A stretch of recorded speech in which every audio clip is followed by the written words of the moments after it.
ونصلي على رسوله الكريم اما بعد بسم اللہ الرحمن الرحیم۔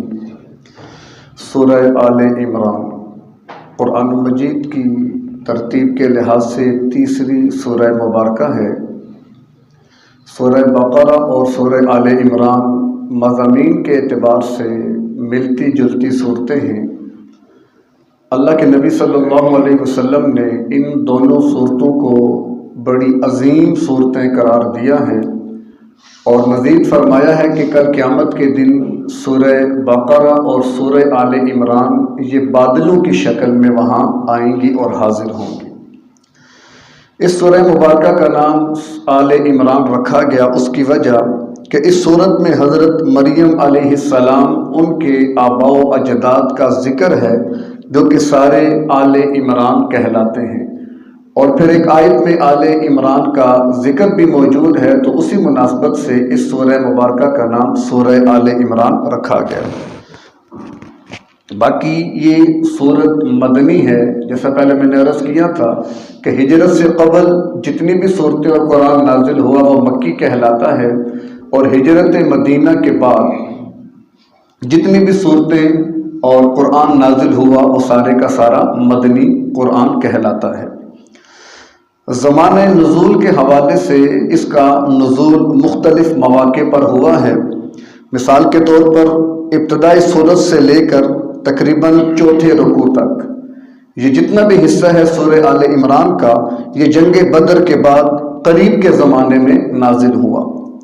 اسی طرح آیت نمبر 33 سے لے کر آیت نمبر 71 تک یہ سن 9 ہجری میں، کہ جس وقت نجران کا ایک وفد عیسائیوں کا وہ آیا تھا آپ علیہ السلام کی خدمت میں، اور ان کے آنے کا مقصد کیا تھا وہ تفصیل آگے آ جائے گی۔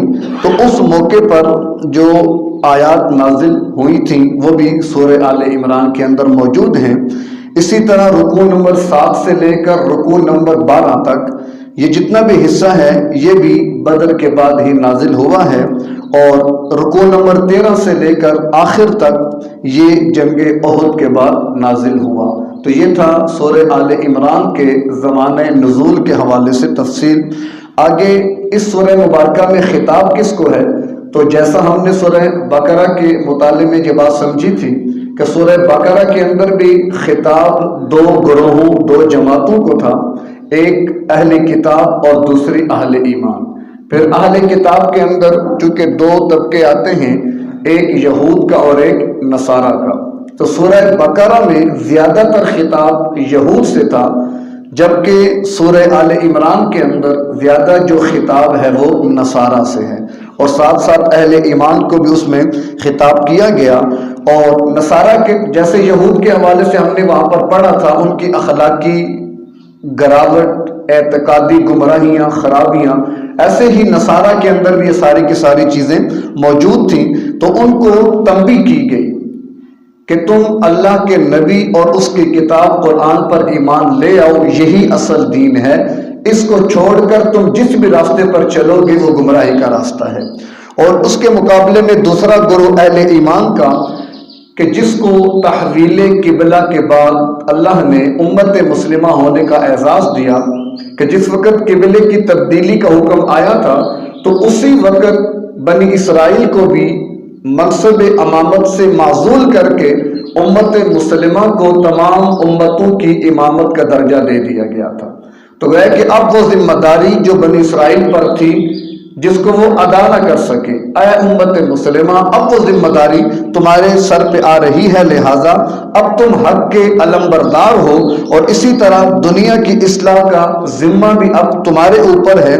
لہٰذا اس سلسلے میں پھر اللہ تبارک و تعالیٰ نے اہل ایمان کو مزید ہدایات بھی دی، اور ساتھ ساتھ سابقہ امتوں کی جو اخلاقی اور اعتقادی کمزوریاں اور برائیاں تھیں، پھر ان کی وجہ سے ان پر جو عذاب آئے وہ واقعات بھی اللہ نے سنائے، تاکہ اہل ایمان اس سے عبرت حاصل کر کے اپنی ذمہ داری کو اچھے طریقے سے ادا کر سکیں۔ آگے ہے سورہ آل عمران کا تاریخی پس منظر، کہ کون سے حالات میں یہ سورہ مبارکہ نازل ہوئی۔ یہ بات تو طے ہے کہ مکی دور میں اس سورہ کا نزول نہیں ہوا بلکہ مدنی دور میں ہوا، اور مدنی دور جو تھا وہ دور تھا کہ جب اسلام کے اوپر جو حالات آئے تھے وہ کم ہو رہے تھے اور اسلام پھیل رہا تھا، طاقتور ہوتا جا رہا تھا۔ تو سورہ بقرہ کے اندر جیسے ہم نے یہ بات کل سمجھی تھی، جہاں اللہ نے 5 ہدایات دی تھی اہل ایمان کو کہ تم نے اسلامی ریاست قائم کر لی ہے، اب تمہارے ذمے فلاں فلاں کام۔ اس میں ایک ہدایت یہ بھی تھی کہ تم نے ریاست قائم کر لی، لہٰذا باطل قوتیں تمہیں ختم کرنے کے لیے آئیں گی، تو لہٰذا تم نے صبر اور استقامت کا مظاہرہ کرنا ہے۔ وہاں پر تنبیہ تھی، آنے والے حالات سے باخبر کیا گیا تھا، اور سورہ آل عمران ان حالات میں آئی کہ جب وہ حالات پیش آ چکے تھے، پھر سورہ آل عمران کا نزول ہوا تھا۔ اور اس کا پس منظر کے سن 2 ہجری میں، یعنی ہجرت کے 1 سال کے بعد سن 2 ہجری میں غزوہ بدر پیش آیا۔ ماہ رمضان کا ہی مہینہ تھا، اور اسی مہینے میں حضرات صحابہ کو بدر کے مقام پر جا کر کفار سے جنگ کرنی پڑی۔ اب جس وقت بدر کے اندر اللہ نے اہل ایمان کو فتح دی، تو اس فتح کی وجہ سے جو باقی قوتیں تھیں باطل، خواہ وہ یہود تھے، خواہ وہ نصارہ تھے، خواہ وہ مشرکین عرب تھے، ان کو بڑا کھٹکا ہوا کہ یہ کوئی عام یا معمولی واقعہ نہیں ہے، یہ غیر معمولی واقعہ ہے کہ عرب سے بے سر و سامانی کے عالم میں اور مکہ سے بے سر و سامانی کے عالم میں نکلنے والے لوگ فاتح بن گئے۔ مشرکین عرب 70 بڑے بڑے سردار مار دیے، تو اس کی بنیاد پر حالات کشیدہ ہو گئے کہ اب تو یہ معاملہ بڑھتا چلا جا رہا ہے، اب تو ہمیں بھی خطرات لاحق ہو جائیں گے۔ تو لہٰذا مخالفت بڑھ گئی، باطل قوتیں اور کفریہ طاقتیں وہ ساری جمع ہونے لگی۔ اس کی وجہ سے اہل ایمان کے اندر ایک خوف اور بے اطمینانی کی کیفیت بن گئی، اور حالات یہ بنے کہ راتوں کو باقاعدہ پہرا دیا جانے لگا، راتوں کو اسلحہ پہن کے اسلحہ رکھ کے سویا جانے لگا کہ کوئی پتہ نہیں کون کس وقت آ کے حملہ کر دے، کہ جب بھی اسلامی ریاست قائم ہوتی ہے تو اس طرح کے حالات ضرور پیش آتے ہیں۔ دوسری طرف یہود کہ جن سے اللہ کے نبی صلی اللہ علیہ وسلم نے مدینہ میں آنے کے بعد معاہدہ کر لیا تھا، جس کو میثاق مدینہ مشہور ہے، نام دیا جاتا ہے، ان یہود نے اس معاہدے کی پاسداری نہیں کی، اندرون خانہ وہ سازشوں میں لگے رہے۔ ان میں قبیلہ بنو قینقاع کا جن کا تعارف گزر چکا ہے، انہوں نے زیادہ شرارت کی، زیادہ حالات کو خراب کیا۔ ایسے ہی یہود میں کعب بن اشرف یہودی، اس نے تو حد ہی پار کر لی۔ تو ان شرارتوں کی بنیاد پر آپ صلی اللہ علیہ وسلم نے بنو قینقاع کو مدینہ کے اطراف سے نکال دیا۔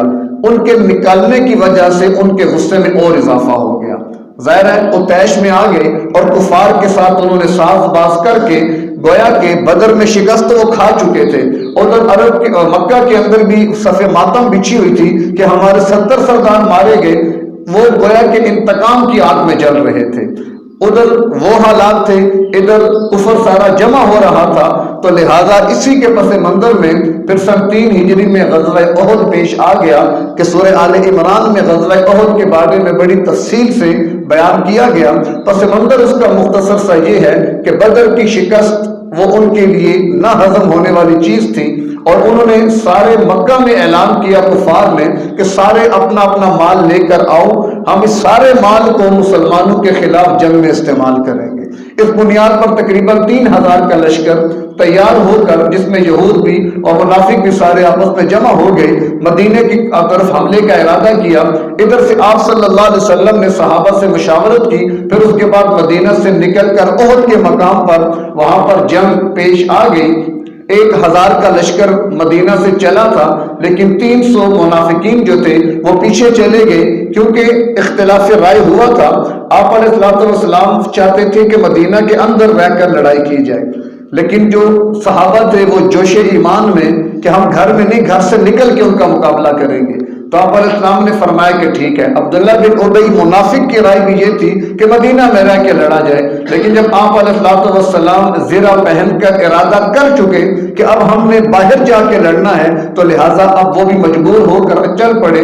لیکن بعد میں انہوں نے یہ نقطہ اعتراض اٹھا دیا، جب ہماری بات نہیں مانی تو ہم پھر کیوں لڑیں؟ لہٰذا وہ 300 افراد کو لے کر وہاں سے واپس چلا گیا، تو 700 افراد وہاں پر پہنچے۔ مختصر یہ کہ جنگ ہوئی، ابتدا میں تو اللہ نے فتح سے ہمکنار کیا اور دشمن بھاگنے لگا۔ درے کے اوپر جہاں عبداللہ بن جبیر رضی اللہ تعالی عنہ کی امارت میں 50 تیر انداز مقرر کیے گئے، جن کو آقا علیہ الصلوۃ والسلام نے فرمایا تھا جب تک میں تمہیں حکم نہ دوں درے سے نیچے نہیں اترنا، خواہ تم دیکھو کہ ہمیں مار دیا گیا، ہماری لاشوں کی بے حرمتی ہو رہی ہے، لیکن تم نے نیچے نہیں اترنا۔ لیکن جب دیکھا نا کفار بھاگ رہے ہیں تو ان کے درے پہ موجود لوگوں کا آپس میں اختلاف ہو گیا۔ آدھے لوگ کہنے لگے کہ آؤ ہم بھی چلتے ہیں، مال غنیمت جمع کرتے ہیں۔ امیر نے کہا کہ نہیں، اللہ کے محبوب پیغمبر نے کیا فرمایا تھا کہ میری اجازت کے بغیر نہیں اترنا، لہذا تم کو یہاں پہ رہنا پڑے گا۔ اختلاف رائے ہوا، انہوں نے امیر کی اطاعت نہیں کی، اکثریت وہاں سے اتر گئی۔ چند صحابہ عبداللہ بن جبیر کے ساتھ وہاں پر رہے۔ خالد بن ولید رضی اللہ تعالی عنہ جو اس وقت مسلمان نہیں تھے، انہوں نے جب درہ خالی دیکھا تو پلٹ کر گھڑ سواروں کے ساتھ مسلمانوں پر ایسا حملہ کیا کہ پھر اس کے بعد جنگ کا پانسا بدل گیا۔ اللہ کے محبوب پیغمبر بھی زخمی ہوئے، کئی صحابہ وہاں پر شہید ہوئے، اور ساری بازی گویا کہ الٹ جاتی ہے۔ تو اللہ تبارک و تعالیٰ نے اس واقعے کو بھی بیان فرمایا، کمزوریاں بھی سامنے رکھی، اور ساتھ یہ بھی فرما دیا کہ اے نبی ان صحابہ کو کہ جن سے لغزش ہو گئی آپ معاف کر دیجئے، وَشَاوِرْهُمْ فِي الْأَمْرِ، اور ان کے ساتھ مشورہ کرتے رہیے کہ میں نے بھی انہیں معاف کر دیا ہے۔ بعض لوگوں نے ان واقعات کو لے کر حضرات صحابہ پر بڑی تنقید کی ہے، لیکن جب اللہ فرما رہے کہ میں نے معاف کر دیا، اے نبی آپ بھی معاف کر دیں، تو پھر کسی اور کو حق کیسے دیا جا سکتا ہے کہ وہ حضرات صحابہ پر انگلی اٹھائے یا ان پر تنقید کرے؟ تو یہ حالات تھے، یہ واقعات تھے کہ جن کے تناظر میں یہ سورہ آل عمران نازل ہوئی۔ اسی طرح اس میں حضرت مریم علیہ السلام کا واقعہ بھی ہے کہ ان کی والدہ نے نظر مانی تھی کہ ویسے اس دور میں یہ ہوتا تھا کہ حمل اگر بیٹا ہو یا حمل کی نیت کر لی جائے کہ ہم اس کو اللہ کے لیے وقف کریں گے تو بیٹے کی ولادت ہوتی تھی، لیکن ان کی والدہ نے نظر مانی تو بیٹی پیدا ہو گئی۔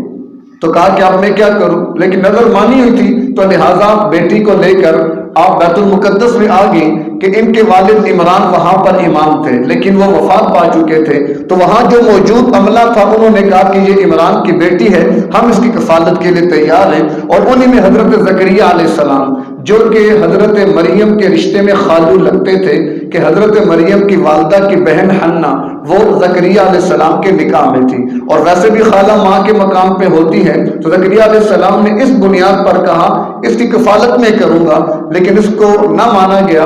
بالآخر قرآن اندازی طے ہوئی، اور قرآن اندازی بھی کیا کہ نہر اس طرح چل رہی ہے، سارے اپنا اپنا قلم دریا میں ڈالو، جس کا قلم مخالف سمت پہ چلے گا وہی ان کی کفالت کرے گا۔ سب نے اپنے قلم ڈالے تو زکریا علیہ السلام کا جو قلم تھا مخالف سمت پہ چل پڑا، تو لہٰذا پھر اس معاہدے کی بنیاد پر وہ کفالت کے ان کے اندر آ گئی، اور انہوں نے ان کی بڑی اچھی تربیت فرمائی۔ جیسے قرآن میں آتا ہے کہ وہ جب بھی وہاں جاتے، حالانکہ جب جاتے تو دروازہ بند کر کے جاتے، واپس آتے تو وہاں پر دیکھتے کہ پھل پڑے ہوئے ہیں، اور پھل بھی وہ جو بے موسم کے تھے۔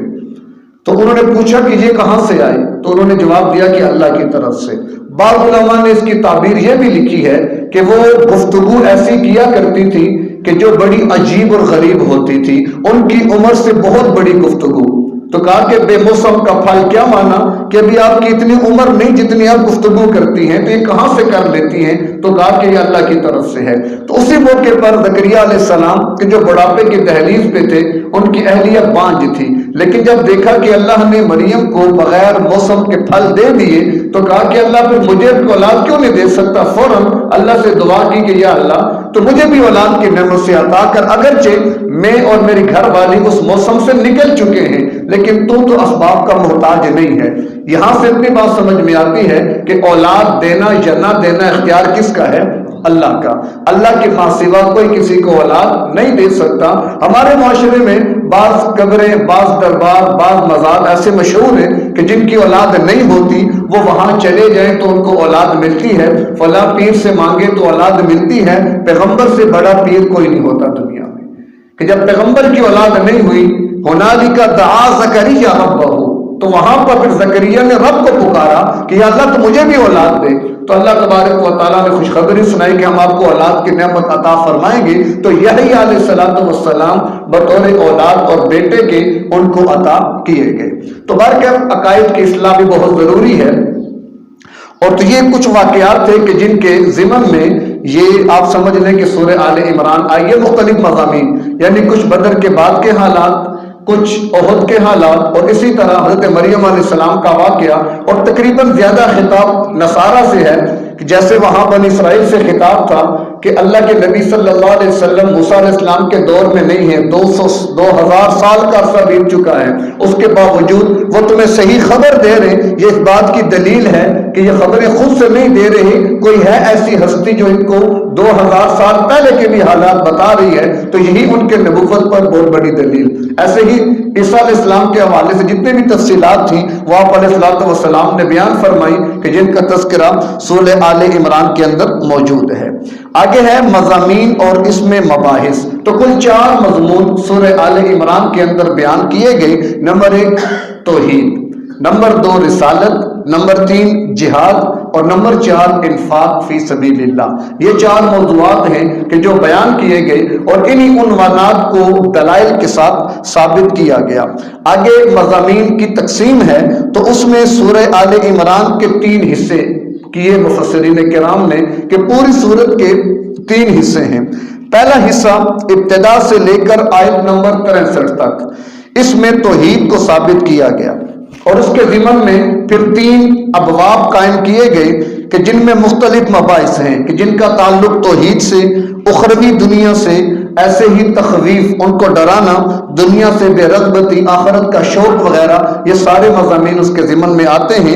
دوسرا حصہ آیت نمبر 64 سے لے کر آیت نمبر 101 تک ہے، اس میں رسالت کو ثابت کیا گیا اور اہل کتاب کی چند خرابیاں بھی اس کے ضمن میں بیان کی گئیں، کہ جیسے پیروں اور علماء کو خدا کا درجہ دینا، کہ جس چیز کو پیر یا علماء حلال کرتے اس کو حلال جانو، جس کو حرام کرتے اس کو حرام جانو، کہ جیسے اتخذوا احبارہم ورہبانہم اربابا من دون اللہ، کہ ان لوگوں نے اپنے پیروں کو اور اپنے علماء کو اللہ کے ماں سوا رب بنا لیا۔ یہ کیا مطلب؟ کہ بس ان کے کہنے پر چلتے، جس کو وہ حلال کہتے یہ حلال سمجھتے، جس کو وہ حرام کہتے یہ حرام سمجھتے۔ جیسے ہمارے معاشرے میں بھی پیری مریدی کے عنوان پر یہ بہت ساری کوتاہیاں ہو رہی ہیں، اگرچہ پیری مریدی کی بری چیز نہیں ہے، اور سنت والجماعت چاروں سلاسل میں، خواہ وہ سلسلہ قادریہ ہو، سلسلہ نقشبندیہ ہو، سہروردیہ ہو یا چشتیہ ہو، یہ چاروں سلاسل موجود ہیں اور چاروں میں بیعت کرتے بھی ہیں، کراتے بھی ہیں،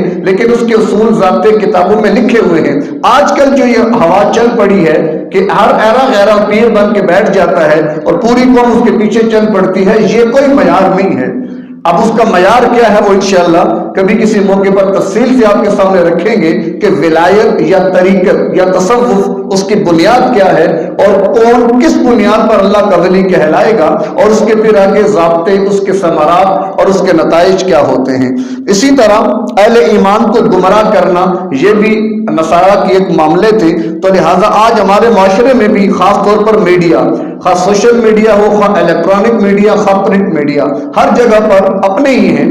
بنت حوا نے کھولا ہے بازار گناہ، ابن آدم ہے خریدار، خدا خیر کرے۔ یہ حالات ہیں کہ ناچنے والے بھی مسلمان، نچوانے والے بھی مسلمان، تو گمراہی کو کتنا عام کیا جا رہا ہے۔ یہ وہ خرابیاں ہیں جو نصارہ کی اللہ نے قرآن میں بیان فرمائی تھی۔ اسی طرح اللہ کی آیات کا انکار کرنا، اس کے بارے میں بھی سورہ آل عمران میں تفصیلات مذکور ہیں۔ آیات کا ایک تو انکار ہے اعتقاد پر کہ میں مانتا ہی نہیں ہوں یہ قرآن کی آیت، جاؤ لے جاؤ، یہ تو کفر ہے۔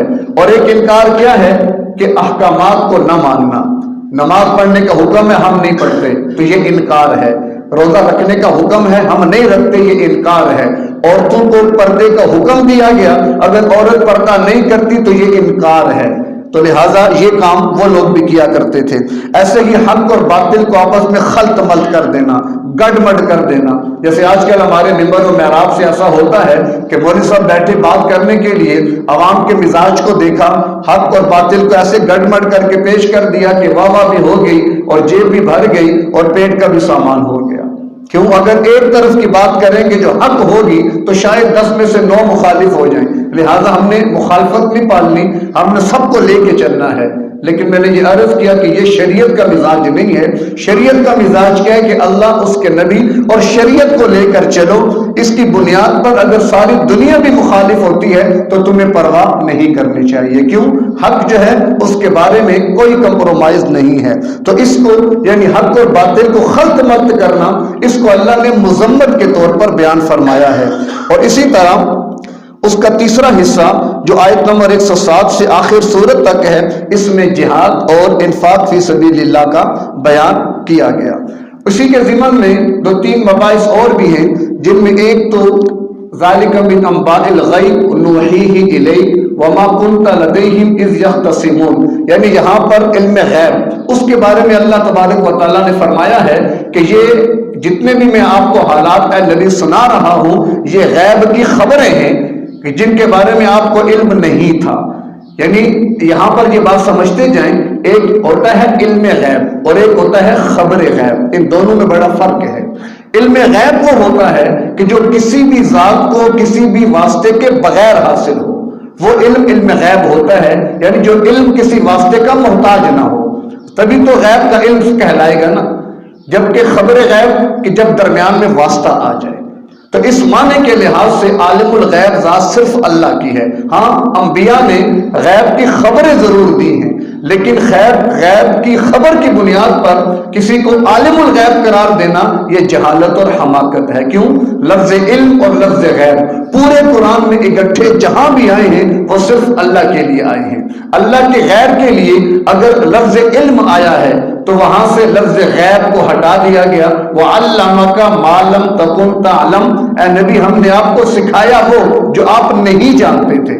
گویا کہ آپ علیہ السلام پر بھی ایک دور ایسا گزرا ہے کہ جس دور میں آپ نہیں جانا کرتے تھے۔ حالانکہ عالم الغیب وہ ہوتا ہے جس کو ازل سے لے کر ابد تک ہر چیز کا علم ہو، وہ عالم الغیب ہوتا ہے۔ جبکہ قرآن تو بار بار کہہ رہا ہے لم تعلم، آپ نہیں جانتے تھے۔ جب اللہ فرما رہے کہ نہیں جانتے تھے، لیکن بندہ کہتا ہے نہیں جی نہیں آپ جانتے تھے، قرآن کا انکار لازم آیا کہ نہیں؟ اسی وجہ سے بعض علماء نے یہ لکھا ہے، بعض علماء نے، کہ اگر اللہ کے غیب کے لیے علم غیب کو ثابت کیا جائے گا تو یہ کفر تک پہنچا سکتا ہے۔ کیوں؟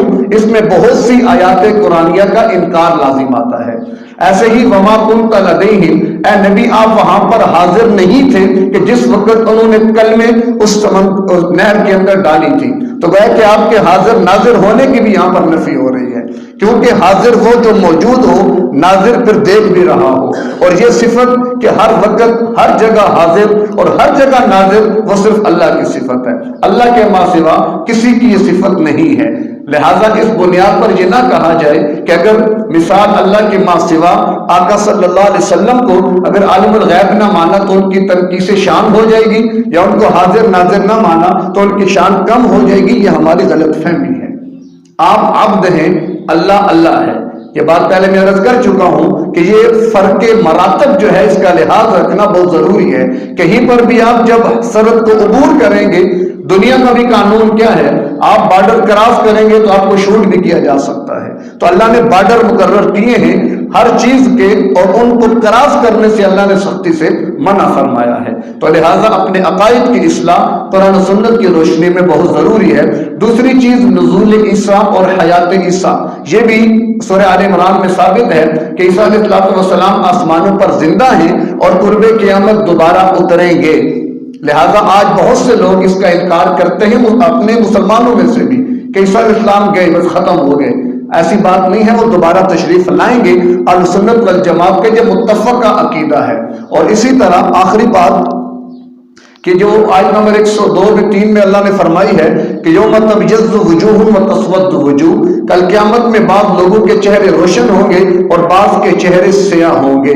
عبداللہ بن عباس رضی اللہ تعالی عنہما اس کی تفسیر میں فرماتے ہیں کہ سفید چہرے والے ہم اہل السنہ، وہ اہل سنت ہوں گے، اور سیاہ چہرے والے ہم اہل البدع والضلالہ، وہ اہل بدعت اور ضلالت ہوں گے کہ جن کے چہرے کل قیامت کے دن کالے ہوں گے۔